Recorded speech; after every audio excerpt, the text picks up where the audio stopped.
So, good evening and welcome to the Literature and Humanities group talk. And I can't tell you how delighted I am to introduce our speaker. I have known Marie-Louise for a very long time.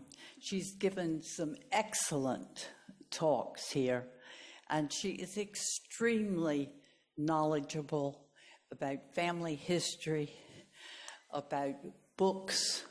She has served the institution in a variety of capacities, including heading our program committee and as a director.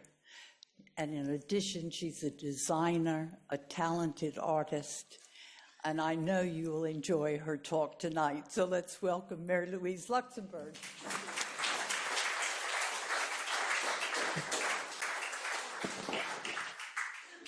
Can you hear me? Yes? Oh, good. Excellent. Right.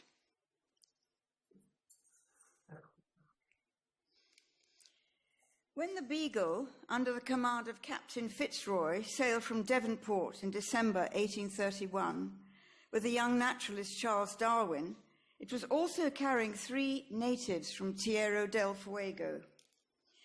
Captain Fitzroy had taken these young natives prisoner when the Beagle was operating in the southernmost tip of South America the year before, and he had brought them to England to educate them in English and the plainer truths of Christianity, and to teach them husbandry and gardening and how to use common tools, so that when they returned to their homeland, they would give up their nomadic life, convert their fellows to Christianity, and act with kindness upon sailors that were shipwrecked off to their shores.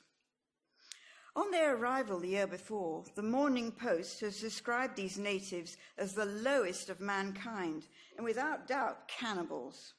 But by the summer of 1831, they were deemed civilized enough to be presented at court. Queen Adelaide was particularly taken with the girl, recorded Captain Fitzroy. Her Majesty gave her one of her own bonnets, put a ring on the girl's finger, and gave her a sum of money to buy an outfit of clothes. These savages were by no means the first to have appeared at court. 60 years earlier, Captain Cook had introduced the polite and gracious Omai, a native from the newly discovered Tahitian Islands, to the King and Queen. In those days, society was deeply influenced by Rousseau's philosophy of the virtue of the noble savage, that man in his natural state was naturally good, but became corrupted under the influences of civilized society. By the time Charles Darwin sailed on the Beagle, attitudes to these exotic savages were undergoing a profound change. Evangelism had taken hold in England. Now the savage was seen as ripe for salvation. Evangelists saw it as their profound duty to save the corrupt and vicious savage from eternal damnation. Darwin came from a family with strong humanitarian principles. Both his grandfathers were prominent in the abolitionist movement. His maternal grandfather, Josiah Wedgwood, was responsible for producing the iconic anti-slave cameo pictured here. Slavery had been abolished in Britain when the Beagle sailed in 1831, but it would still be legal in the colonies for another 2 years. And of course it thrived in much of the world. Darwin was appalled by the cruelty he witnessed on the slave plantations in Brazil. The plight of the slave improved dramatically during the 19th century. Slavery would be abolished in many parts of the world. But the plight of the savage or primitive man would deteriorate dramatically.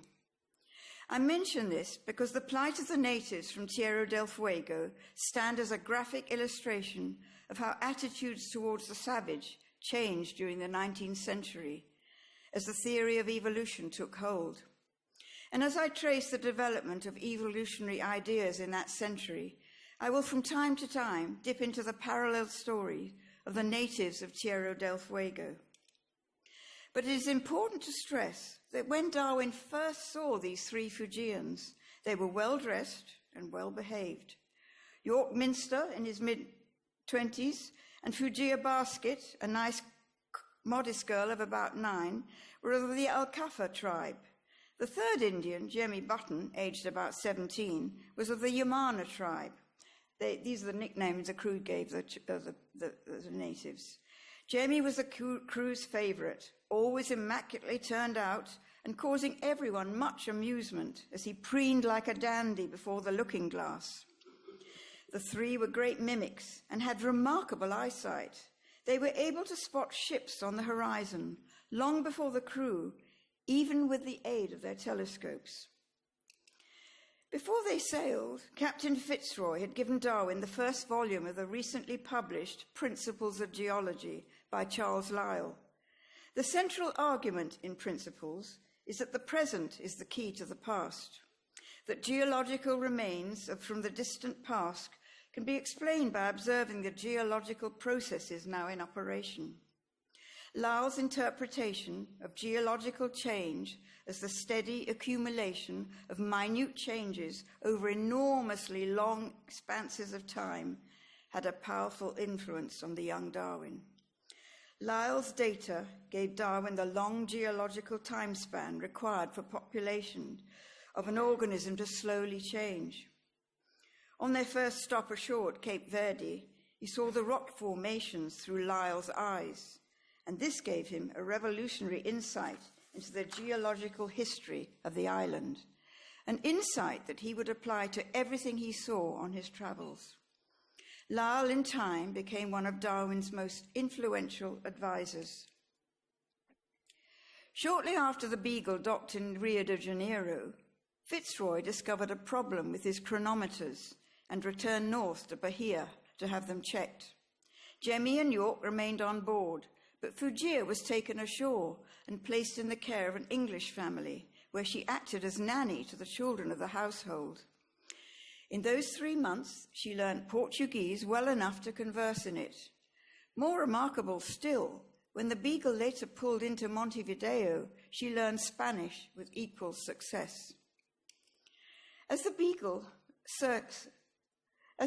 skirted Tierra del Fuego, Darwin caught his first sighting of the natives in their natural habitat, and he was appalled. Poor wretches, stunted in their growth, their hideous faces bedaubed with white paint, their skins filthy and greasy, their hair entangled.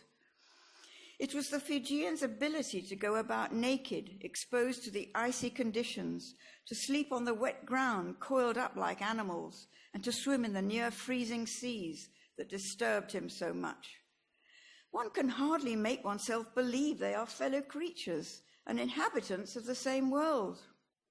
And to compare those savages scratching for limpets on the foreshore with Jemmy Button, immaculate in his neckerchief and polished shoes, and little Fugia with her bonnets and petticoats, with her remarkable command of languages, the transformation was hardly comprehensible. In January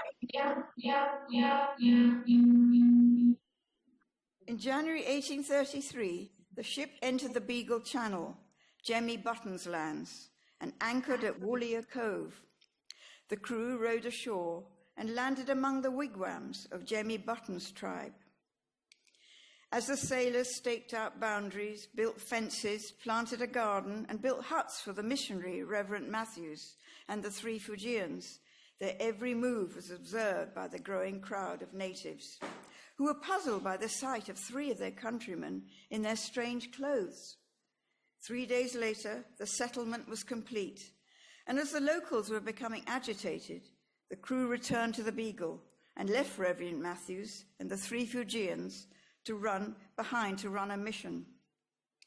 Darwin accompanied those in 2 whaleboats who were going to survey the Beagle Channel.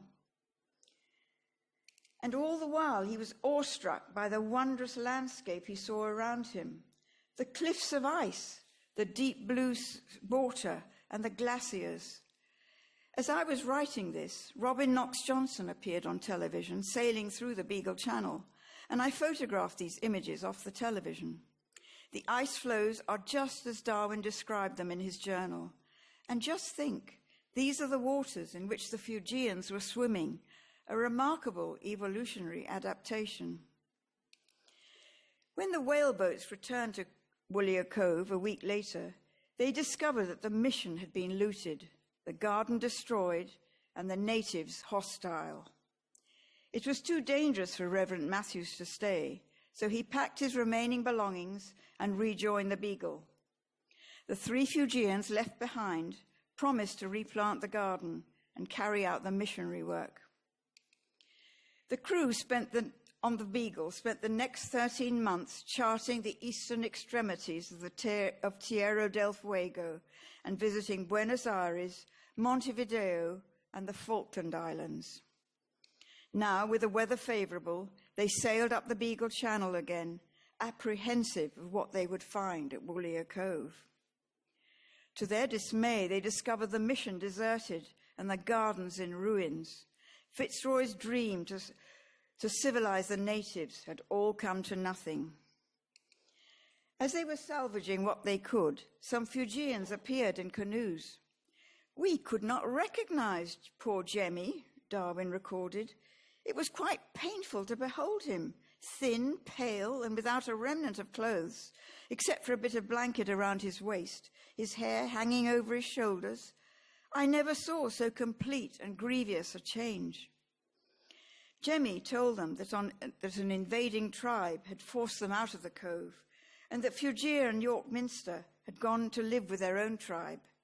There were poignant goodbyes on both sides, and Jemmy lit a farewell signal fire as the Beagle sailed away.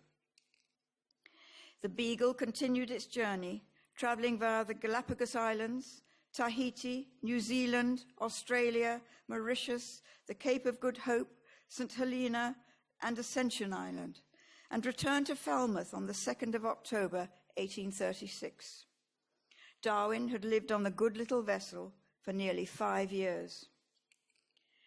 2 years later, while Darwin was writing up his notes, he happened to read Essay on Population by Thomas Malthus, and was at once struck by the observation that under favorable circumstances, some variations would tend to be preserved and unfavorable ones destroyed. And the result of this would be the formation of a new species. "Here then," he wrote, "I have at last got a theory by which to work." He also noted Malthus's observation that in nature, plants and animals produce far more offspring than can survive, and that without the practice of sexual restraint, the population of man also tends to increase at a greater rate than its means of subsistence, but is held in check by war, famine, and epidemics. This is known as the Malthusian theory. By 1844, Darwin had sketched the outline of his theory of evolution in 2 essays, and would now spend his time devising watertight experiments to prove his theories. That same year, Vestiges of the Natural History of Creation was published anonymously. The author observed in the fossil layers the fact of extinction, suggesting that some designs were flawed. From this, the author proposed that the existence of an active God seemed illogical. The work caused a storm of controversy. The harsh reception of Vestiges convinced Darwin to delay publication of his own evolutionary theories. Vestiges ran into 14 editions, but Darwin never regarded the author as more than an amateur forerunner. But he did acknowledge that the work had helped prepare the ground for the reception of controversial views.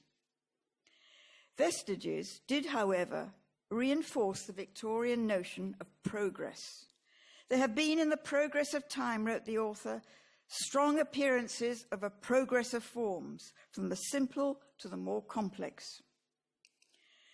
But the question of a God that could destroy as well as create troubled Alfred Tennyson. And in his epic poem, In Memoriam, Tennyson tried to answer the great questions of life and death and divine providence that were occupying so many Victorians. In the poem, Tennyson reflects on the callousness of nature that can bring into existence thousands of types, only to discard them with indifference. The much-quoted phrase, "nature red in tooth and claw" in Canto 55, was quickly adopted to evoke the ruthless process of nature's law. However, the idea of an uncompromising, unstable world had taken hold in many minds. When Karl Marx published the Communist Manifesto in 1848, he used the evolutionary and geological language of Lyell's principles to describe the history of political change. Marx likened social and political change to a creature or a landmass in a perpetual state of transformation, like a volcano erupting. The proletariat, the lowest stratum of our present society, cannot stir, cannot raise itself up without the whole superincumbent strata of official society being sprung into the air. In their different ways, Marx and Darwin were trying to interpret the perpetual struggles inherent in the natural order. And alarmingly, Marx's pronouncements were materializing. In the Times newspaper, Darwin read of violent revolutions spreading across Europe, toppling kings and governments. Charlotte Bronte, writing to a friend, said, "Convulsive revolutions put back the world in all that is good, check civilization, and bring the dregs of society to its surface." Again, that volcanic imagery.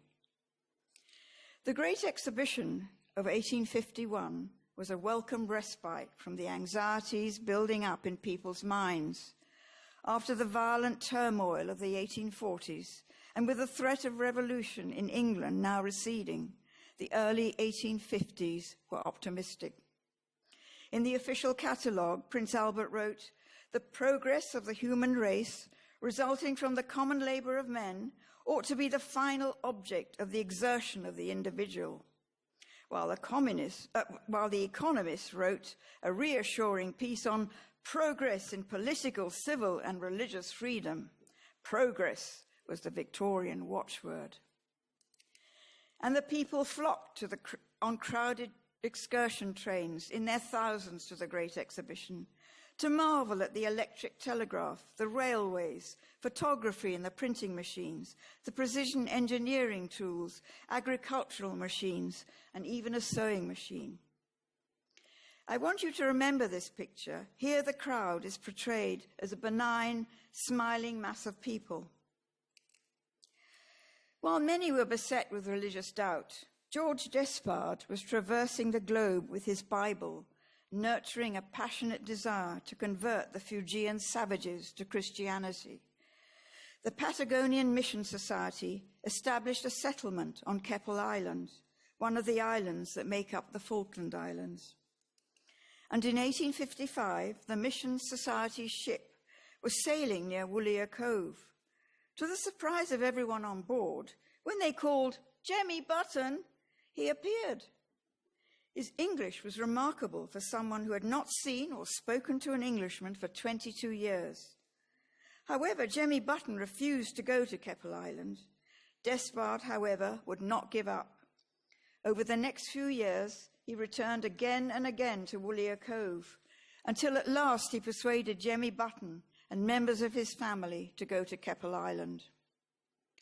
The story of the Fijians and their exploitation by the Patagonian Mission Society is beyond the scope of this talk, but I would like you to bear in mind that this is going on simultaneously with events back home.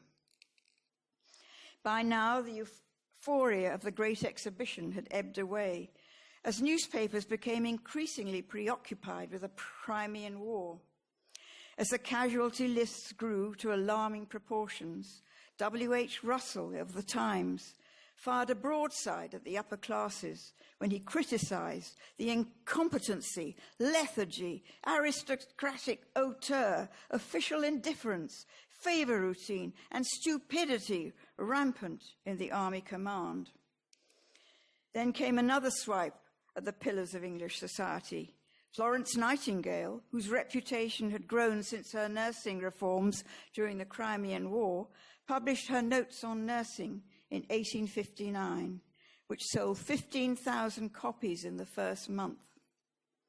She warned how disease and degeneration could breed in sealed, respectable homes, by the foul air in uninhabited rooms that are never sunned or cleaned or aired. You may often find a race thus degenerating. social investigations were beginning to show that alcoholism, sexual perversion, insanity, and syphilis were signifiers of a cultural crisis, and that those weaknesses could be inherited by their children. This early reference to degeneration shows that the Victorians were beginning to grasp the notion that the human species was not fixed. So this concept was in the public domain before the publication of Darwin's Origin of Species. In November 1859, Charles Darwin at last published On the Origin of Species by Means of Natural Selection, some 20 years after he recorded his first insights in his notebook. What Darwin did so brilliantly was to promote his theories with 20 years of well-researched intellectual observations, supported by numerous meticulous watertight experiments. Origin had an explosive impact. It argued that species were not fixed, but adapted, transmuted, and diversified in a blind struggle for survival. It contended that organic beings were descended from one stock, and that the continuation of life depended on the continual modification and push away from that stock. The greater the diversification, the better chance of survival. Darwin avoided making references to humankind, using anything else as an example, hummingbirds, dogs, pigeons, but he knew that sooner or later the conclusion would be drawn that humankind too emerged from the same soup and was not superior to the beast, but related to it. The publication of Origin, with its atheistic overtones, dismayed the devout Captain Fitzroy, especially as it was written by the man he had chosen to accompany him on the Beagle. Then the Daily Telegraph in May 1860 reported a horrible massacre at Woollier Cove, in which the Fijian natives had bludgeoned to death 8 white men from the Patagonian Mission Society's ship. The cook had escaped and lived to bear witness. But even more mortifying to Fitzroy was that his favorite savage, Jimmy Button, was implicated in the murders. Meanwhile, Darwin's critics pounced on the central heresy of Origins. In a heated meeting of the British Association of the Advancement of Science, the Bishop of Oxford asked the famous question of Thomas Huxley: was it through his grandfather or his grandmother that he was claimed descendant from a monkey? Amid the uproar, a man stood up waving the Bible, imploring those present to believe the word of God. That man was Captain Fitzroy. Huxley replied, "I'm not ashamed to have a monkey for an ancestor, but I would be ashamed to be related to a man who used his intelligence and eloquence to introduce ridicule into a grave scientific discussion." Huxley became known as Darwin's bulldog and would be one of his most staunch defenders. In a letter to Charles Kingsley in 1862, Darwin confessed, "The thought when I first saw in Tierra del Fuego a naked, painted, shriveling, hideous savage, that my ancestors must have been somewhat similar beings, was at that time as revolting to me, nay, more revolting than my present belief that an incomparably more remote ancestor was a hairy beast." The full title of Darwin's work was On the Origin of Species by Means of Natural Selection, or the Preservation of Favored Races in the Struggle for Life.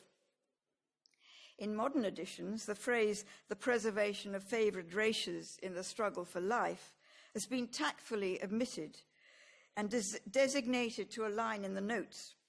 For we all know, with the benefit of hindsight, where uncomfortable phrases like that would lead in the 20th century. But that is far into the future. Many thinking Victorians were deeply influenced by Darwin's theory of evolution, including a newly qualified medico-psychiatric doctor, Henry Maudsley, who stated optimistically in the Journal of Mental Science, All is for the best in the evolutionary survival of the fittest. The degenerate and the primitive are being eliminated as humanity in its progress upwards fashions the supporting stem only by sacrificing the early branches. All observations prove that mankind is advancing. Herbert Spencer created the social Darwinist model that applied the law of the survival of the fittest to society. Humanitarian impulses had to be resisted, as nothing should be allowed to interfere with nature's laws, including the social struggle for existence. Darwin's views of natural selection, with its open-ended process of change based on random variations that prospered or failed depending on their adaptation to environmental conditions, was far removed from Spencer's vision of progressive development. Prince Albert died in December 1861, and the Queen spent the rest of her life in mourning. Albert's death set the seal of despondency on a nation that was losing its sense of direction. In contrast with the vigorous self-confidence of the early 1850s, the 1860s would be characterized by unease, religious uncertainty, and self-doubt. Henry Mayhew's London Labour and London Poor added to that despondency. The 1862 edition included interviews with prostitutes, criminals, and the destitute. It exposed an underworld of unimaginable deprivation. Mayhew remarked, "There is a large class who belong to the criminal class, living in particular districts of society. These people have bred until at last you have persons who come into the world as criminals and go out as criminals, and they know nothing else." Mayhew was not the only one to talk of the national disgrace of the huge divisions in English society. A French visitor to Manchester described the black smoke covering the city. Under this half daylight, he wrote, 300,000 human beings are ceaselessly at work. In Manchester, civilized man is turned back almost into a savage. This underworld of misery was graphically illustrated by another Frenchman, Gustave Doré. His engravings brought the plight of the poor and destitute into the drawing rooms of polite society. Charles Kingsley, another social reformer, took up the theme of degeneration in his allegory, The Water Babies. Tom, a boy chimney sweep, one of the Malthusian mass, one of the shoals of unwanted and superfluous children, drowns in the sea and finds himself back at the beginning of the cycle of creation. Now he is a water baby, with gills swimming in an all-encompassing element. In his version of evolutionary theory, Kingsley emphasized the idea of transformation within the life cycle, like the salmon or dragonfly. Although he supported Darwin's theory of evolution, Kingsley, a devout Christian, struggled to reconcile his faith in God with his scientific observations. Looking over Tom in The Water Babies is a godlike mother figure, sometimes in the form of a fairy. The fairy shows Tom a magic book that can look into the future and which presents a tale of a once great and famous nation who gradually retrogress by a process of natural selection into animality. And here are some very abridged extracts. Then the fairy turned over the next 500 years, and there were fewer still. "Why, there is one on the ground picking up roots," said Ellie, "and he cannot walk upright." "Why," cried Tom, "I declare they are all apes." "But could you have not saved them from becoming apes?" said little Ellie. "At first, my dear," said the fairy, "if only they would have behaved like men and set to work to do what they do not like. But the longer they waited and behaved like the dumb beasts, who only do what they like, the stupider and clumsier they grew, till at last they were past all cure, for they had thrown their own wits away." The fairy closed the wonderful book. "Folks now say that I can make beasts into men by circumstance and selection and competition and so forth. But let them recollect this, that there are two sides to every question, a downhill as well as an uphill road. And if I can turn beasts into men, I can, by the same laws of circumstance and selection and competition, turn men into beasts. The philologist Friedrich Max Müller believed that the one great barrier between the brute and man was language. Müller believed, like Darwin, in the common origin of all races of the world, and he hoped to prove that this coincided with the common origin of language.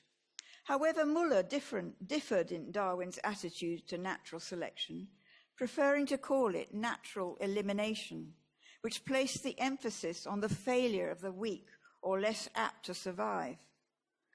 Advanced language, many thought, was the key that divided the savage from the civilized races. The early anthropologist Edward Tylor believed that primitive tribes had as good a command of languages, only the white man was unable to interpret the languages correctly. And this idea preoccupied Thomas Bridges of the Patagonian Mission Society on Keppel Island. By the time Bridges published his English Yamana dictionary, he had proved that their language did not consist of a few hundred grunted words, as Darwin and Fitzroy had thought, but was quite sophisticated, with more inflections than Greek and many more words than English. He also dispelled the myth that the Fuegian tribes were cannibals. Darwin corresponded with Thomas Bridges until the end of his life. As early as 1860, when he was preparing notes for The Descent of Man, he was asking Bridges questions such as, do the Fijians or Patagonians or both nod their heads vertically to express assent and shake their heads horizontally to express dissent? Yet despite this interest, all was not going well for the Fuegians. Outsiders were bringing diseases to which they had no immunity. In 1864, Jemmy Button and many of his kinsmen died as epidemics swept across a beach in Tierra del Fuego. This, shrugged the social Darwinists, was just nature's law in action. Natural elimination, or as Dr. Maudsley called it, the elimination of the primitive as humanity progresses upward. But the fate of the Fuegian natives deeply troubled Captain Fitzroy, and a little more than a year after Jemmy Button's death, he was found by his wife with his throat cut. In 1866, the question of the degeneration of the race was discussed in The Lancet, with dark thoughts about the capital as a literal breeding ground of decay. W.R. Gregg warned that the unfit will swamp society and defy the law of natural selection. The Irish and other immigrants were being increasingly ridiculed in political cartoons in England and the United States as ape-like, a lower form of evolution. Charles Kingsley said he was haunted by the human chimpanzees he'd seen in County Sligo, and he was supposed to be a social reformer. These belittling jibes found expression in the supernatural tales of the Irish writer Sheridan Le Fanu. In his short story, Green Tea, published in 1869, the Reverend Jennings is haunted by a monkey. This familiar is seen as an aspect of himself from which there is no escape. Le Fanu's tales have been interpreted as personal expressions of the political and social anxieties of the time. Darwin's first half-cousin, Francis Galton, published Hereditary Genius, in which he suggested that racial improvement could be achieved by breeding from gifted families, what he later called eugenics. What nature does blindly, slowly, and ruthlessly, man can do providentially, quickly, and kindly. The improvement of our stock seems to be one of the highest objects that we can reasonably attempt. George Eliot's novel Middlemarch was much influenced by Darwin's Origin of Species. Indeed, the young Henry James complained that it is too much an echo of Darwin and Huxley. And a Victorian reader familiar with the new scientific language would immediately detect the undercurrent of evolutionary theory that runs through it. By the time Charles Darwin found the courage to admit that man is descended from some lowly organized form, when he published The Descent of Man and Selection in Relation to Sex in 1871, this revelation was hardly new. It had been the main topic of debate for the last 10 to 12 years. In The Origin of Species, Darwin had looked with some confidence to a secure future. Natural selection works solely for and by the good of each being. All corporeal and mental development will tend to progress towards perfection. But in The Descent of Man, Darwin is notably more pessimistic, with a number of ominous warnings about the direction of civilization. With savages, the weak in body or mind are soon eliminated. We civilized men, on the other hand, do our utmost to check the progress of elimination. We build asylums for the imbecile, the maimed and the sick. We institute poor laws, and our medical men exert their utmost to save the life of everyone till the last moment. Thus, the weak members of civilized societies propagate their kind. No one who has attended to the breeding of domestic animals will doubt that this must be highly injurious to the race of man. The last words of The Descent of Man echo ominously. Man still bears in his bodily frame the indelible stamp of his lowly origin. These words, which we shall see, had a profound influence on many writers and thinkers. The following year, 1872, Darwin published The Expressions of Emotions in Man and Animals, thus completing the evolutionary story that he'd begun with The Origin of Species 13 years earlier. In Expressions, he writes, Dr. Maudsley, after detailing various strange animal-like traits in idiots, asked whether these are not due to the reappearance of primitive instincts, a faint echo from a far distant past, testifying to a kinship which man has outgrown. Henry Maudsley became one of the most influential of a group of late 19th century psychiatrists who sought to apply rigorous scientific methods to the study of insanity rather than rely on the humanitarian sympathies of their predecessors, what is now termed Darwinian psychiatry. Maudsley maintained that criminals and the insane are the product of their hereditary makeup, evolutionary throwbacks to a more primitive form of humanity. Darwin grew increasingly uneasy about the implications of degeneration and the proposals for racial regeneration, and advised his followers not to carry the degeneration principle too far. But by now, degeneration theory had taken up a momentum of its own. Darwin died on the 19th of April, 1882, and was buried with great ceremony in Westminster Abbey.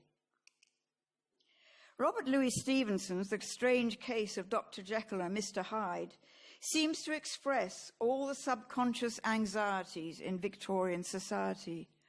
Dr. Jekyll manages, by the means of a drug, to give birth to his inner self. This familiar that I called out of my soul was being inherently malign and villainous. While Dr. Jekyll poses as a paragon of virtue, his inner self, Mr. Hyde, is ape-like, something troglodyte. Dr. Jekyll confessed, "My devil had long been caged. He came out roaring." And I thus drew steadily nearer the truth. Man is not truly one, but truly two. And I learned to recognize the thorough and primitive duality of man.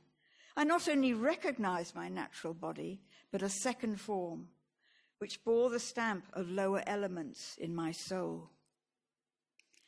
By now, we see a marked change in society's perception of the crowd. It was no longer that benign mass, smiling mass we saw in that photograph of the Great Exhibition. The Malthusian mass, the unchecked underclass, was growing, threatening to degrade and destabilize society. London trebled in 60 years from 1 million to 3 million.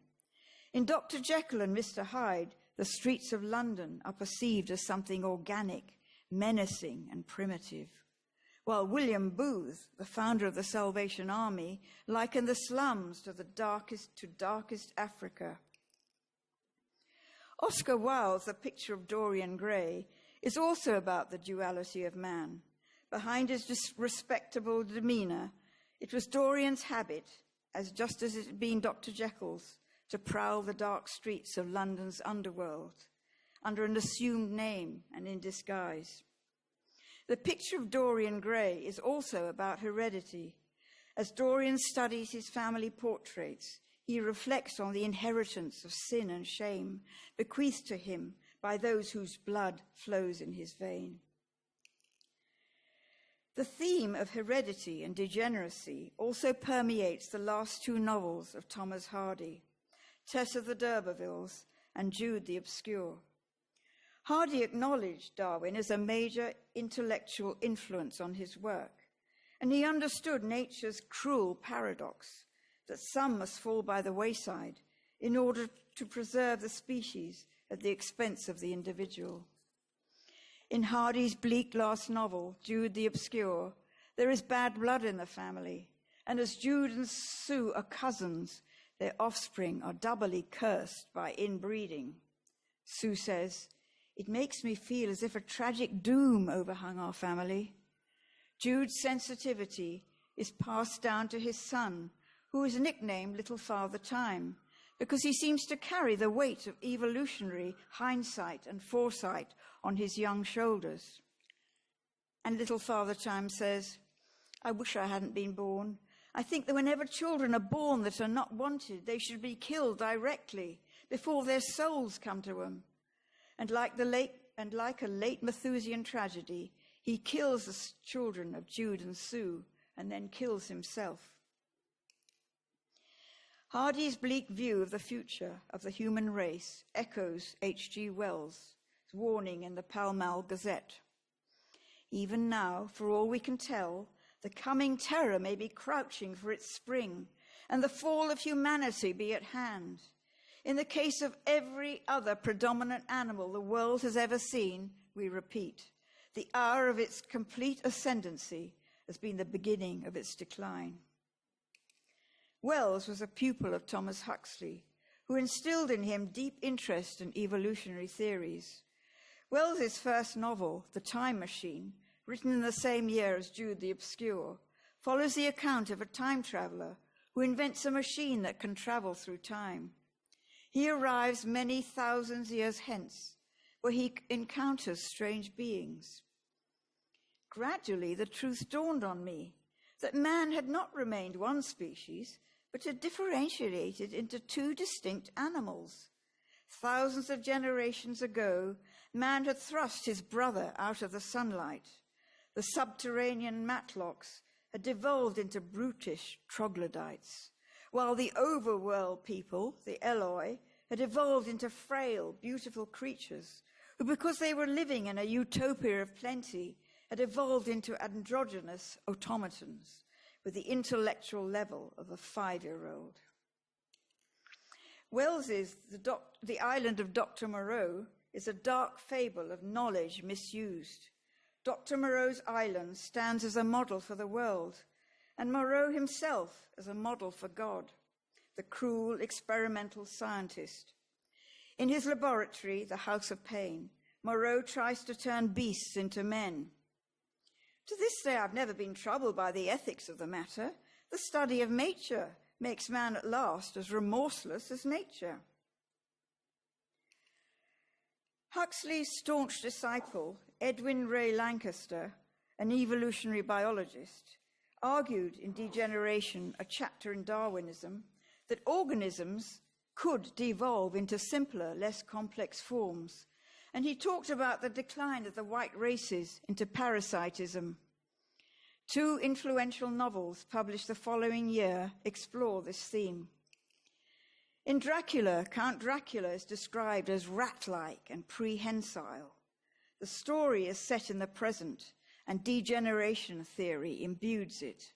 Dracula, the alien from Eastern Europe, descends on London's crowded streets to disseminate his bad blood.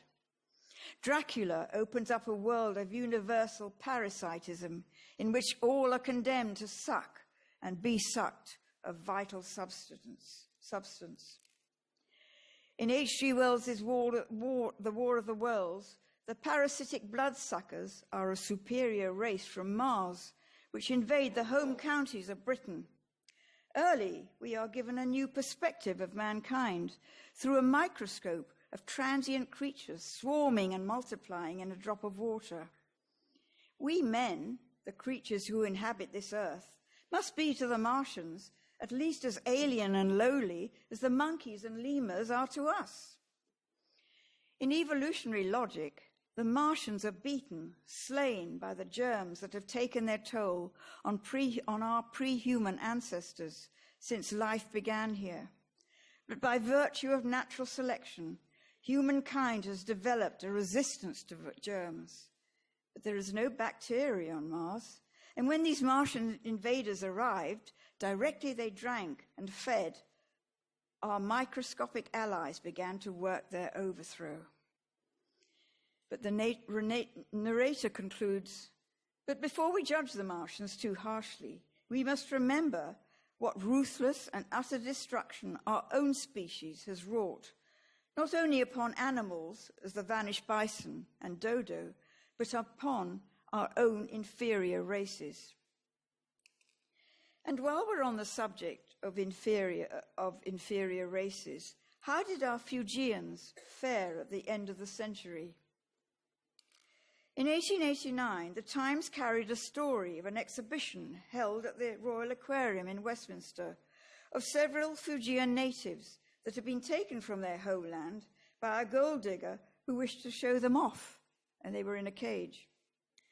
Only one of the party, a boy, showed any sign of cheerfulness. The rest maintained a sullen demeanor. Their dress consisted mainly of a skin, and it is said they prefer their meat raw. They are unable to understand anything beyond a few signs, and their language has apparently little resource, as their communication seems to consist almost entirely of a few ejaculations. At present, they sit around a large stove, cowering in their skins. They'll be on view at the aquarium for some time to come. No longer were primitive people treated like celebrities and presented at court. They are now herded like animals and kept in cages like baboons in the zoo. Gold was discovered in Tierra del Fuego in the early 1890s, and prospectors poured in. And they quickly came to see the Fuegian tribes as vermin and put a price tag on their heads. £1 was paid for each one killed, and packs of horseback gauchos hunted them down. The following lines are quoted from the book The Utmost Part of the Earth, written by Thomas Bridges' son, from Keppel Island. I do not know how many were killed that day. Mr. McClinch maintained that it was really the most humanitarian act. He argued that these people could never live alongside the white man, that it was cruel to keep them in captivity at a mission where they would pine away miserably or die from some imported illness, and the sooner they were exterminated, the better. The natives of Tierra del Fuego are now extinct. We end with Joseph Conrad's Heart of Darkness, published in the last year of the century. It is a critique on European colonialism, and throughout the reader is reminded of the evolutionary themes troubling the Victorians: progress and regress, ascent and decline. Marlowe travels to the heart of Africa to meet Kurtz, the archetype European colonizer that he's admired from afar. But when at last he does encounter him, he discovers that Kurtz, the civilizer, has become the savage. He is the reincarnation of all the late Victorians feared, that taken out of a familiar environment, the European loses all moral restraint and reverts to an earlier barbaric self. And yet, Marlowe concludes, Kurtz was a remarkable man. Since I had peered over the edge myself, I understood better the meaning of his stare. That could not only see the flame of the candle, but was wide enough to embrace the whole universe. He had summed up, he had judged. As Kurtz died, he cried out twice, a cry that was no more than a breath. The horror, the horror. Did he have a vision of what was to come? Thank you.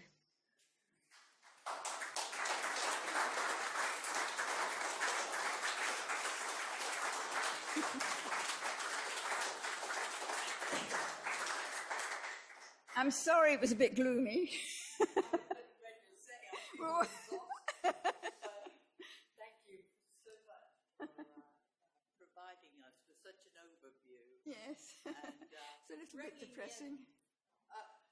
I love books too, but the way you were describing the relation to Darwin's theory is excellent.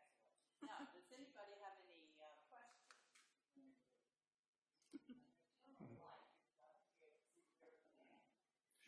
Yeah, if you have any questions, could you wait for the microphone so the Zoom audience can hear? Right. Now, there's some here in the front.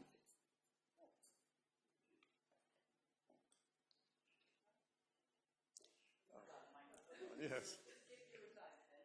Right, I'll keep that side then. Right, here we go. Thank you. Is it on? Yeah, I can hear myself echoing. It's, I suppose, a question. But while you were speaking about how they went from evolution to this degeneration thing, and that led to basically racism and all of that, which is what I think you were saying. Yes. Do you think that's what's happening now with these lunatics trying to take over the world and wipe out everyone who's different? I don't know. No answer. Yes. Right. Another. Thank you. You talk about they already had this idea of progress. Yes. Where did it come from? Did it come from the 18th century rationalism and Rousseau? It seemed to be already there. I thought it was something developed in the 19th century, but it seems to be already there. Well, I think it was for the Victorians. They, early Victorians, progress was the thing. You get better and better and better. They could see it just getting better and better and better. And then suddenly it dawned on them that perhaps it wasn't quite so good. But I think it was just some, I don't know where it started, but it was just something that was inherent in. It was enthusiasm. Yes. Well, I think they were inventing so many wonderful things, that it all seemed to be so fantastic, didn't it? All these inventions they were doing, the world was getting better and better. Which they described as progress. Yes. Yeah. Okay.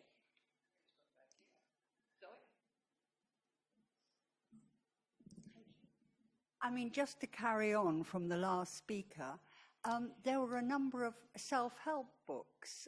Yes. Smiles. That was, yes. Yes. So perhaps that fed into the idea that you could improve yourself. You could get better and better. Yes, that was a good thing, yes. And this building is the result of that, I think the institution started as a place where, the ordinary person who didn't go to university could come and have lectures very reasonably and learn, they could improve themselves. That's how it all started, really. And exchange information as well. Exactly, yes. Right. Okay. Hello, and apologies if this is a very silly question to ask, but Darwin has clearly had a huge influence here in Britain, but how widespread, when he first published his books, how widespread were his ideas known in Europe? I think they spread quite quickly, I think. I think they were translated into all sorts of languages. Well, they were certainly popular in America. Yes. Edith Wharton was very much...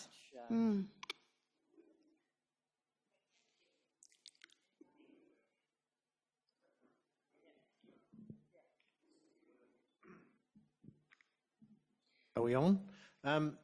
You talked about the elimination of the natives of Tierra del Fuego. The natives of Tasmania are also... I know, it's terrible, isn't it? Hang on, can I finish? Oh. Are allegedly were allegedly, eliminated, I have to say mainly by the Scots before. But there is some debate as to whether they were actually completely eliminated. I mean, were the natives of Tierra del Fuego absolutely eliminated? I think they were all eliminated in Tierra del Fuego, yes. It's terrible. If they either died of disease and they had so much going for them. They had, with DNA, they could swim in cold water. They had brilliant eyesight. They could learn all these languages quickly. There was so much going for them. It's terrible, absolutely terrible.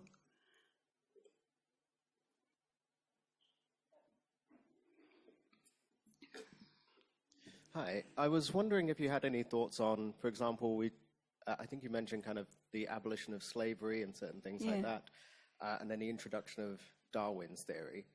And I'm not sure exactly when, for example, human rights and things like this would have been introduced into, for example, the American Constitution. Do you have any ideas, these kind of competing ideas of human rights, but also we're descended from kind of slime and primitive species? How those kind of conflicted, and now we take human rights as quite self-evident. Do you have any thoughts on kind of those competing ideas? Well, I don't really know. I just think that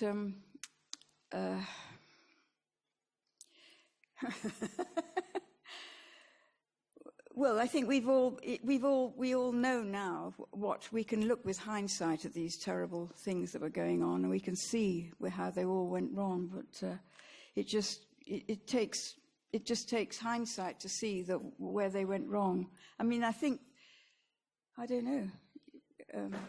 Yes.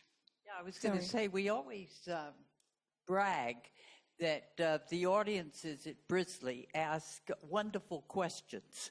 And I think tonight you have definitely proved the point. Apropos of some of the questions and the ideas that developed through the 19th century, the positive and the negative, the idea of degeneration, I've come across the idea reinforced recently. There's been quite a bit of work on it. It's now recognized that if a nation or a large group has suffered a serious trauma, it can take 150 years to work through. That's one point. And the other point is, it's recognized with those who went through the Holocaust, they have survived. The trauma they have experienced comes out of their children. Yes. It's now generally recognized, and I would posit, suggested this is what happened in Stockholm. Yes. Terrorists. Yes. Terrorists. I think perhaps parents have been traumatized, and I'm not sure how the process goes, but the problems come out big time in the next generation. That's probably true. I guess I can understand that. Yes. Excuse me, yes. you were not really speaking into the microphone, and if I can't hear it, then the Zoom people certainly can't. Okay. Marie-Louise, could you summarize the question? I think it was more of a statement, I would say, about how traumatized people who are traumatized, like those in the Holocaust, and their children bear the brunt of what it comes out in their children. Their trauma comes out in the next generation. It's sort of inherited. Oh, yeah. I think that's what you were saying. There's some. Yes. Yes. There is something related to that. The thing called the Dutch Hunger Winter, which was during the war when the World War II. That is. There's been a few wars since then. When the population of Holland were actually starved by the German invaders, and that had definitely came out in the next generation and the one after that. They're still tracking it, but that was a physical thing, not a mental one. So I don't know if maybe the mental one you're referring to behind me there might be because of damage to the physical brain. Maybe. I'm just wondering if anyone knows. No. There's a whole science of epigenetics, which is how certain genetic markers can be Well, I'm struggling a bit. Because if there's a biologist here, they could explain it much better than I could. But there's a science called epigenetics, which is about how certain genes get switched on and off, and that can be passed from one generation to another. And it's a way that you can acquire characteristics that can be then inherited by your children, sort of temporarily. Yes. Because the genes are still there. The DNA hasn't changed, but which ones are switched on or switched off? And that was what happened in Holland during the war. Yes. There are some comments. There are more comments than questions, I think, in the chat channel. Shall I read them out? Yes.